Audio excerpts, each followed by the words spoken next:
and they said that we are not going to support you with this, you are going to have to do this alone if you are going to do this, because they are parents and they can't support this.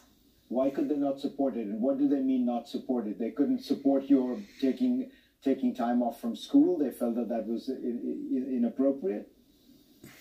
Yes, I mean, a parent's duty is to make sure that their child go to school, and so of course they can't support that I am skipping class like this. What made you decide that this was going to be the thing that you wanted to do? Have you always been looking for for a cause? Have you always felt like you wanted to make a difference in the world, or is it that climate change just strikes you as so big that you felt moved by that? Yes, I mean, the climate crisis is the biggest crisis humanity has ever faced, and if we don't do anything right now, we're screwed. And then I thought that I want to be able to, when I grow up, to look back and say I did what I could back then, and it is my moral duty to do what I can, and then I just decided to do it because there's nothing I have to lose.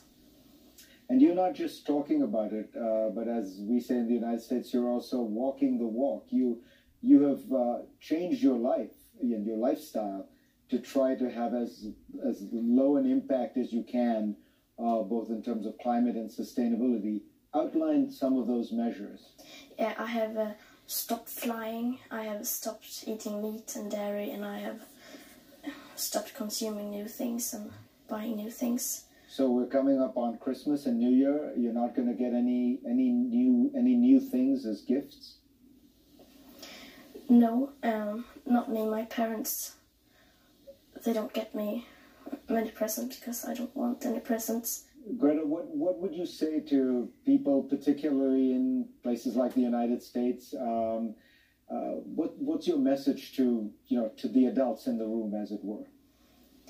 My message to the people in general is that we have to understand the emergency of this situation, and we need to realize that our political leaders have failed us, and then we must make our voices heard and to put pressure on the people in power and say to them that we're not going to allow this to continue anymore.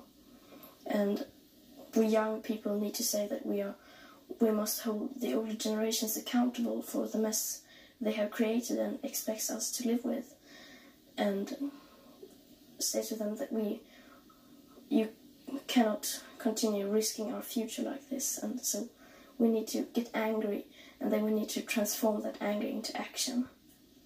Well, I admire your conviction and your courage. Greta, pleasure to have you on. Thank you. It's a pleasure to be on here.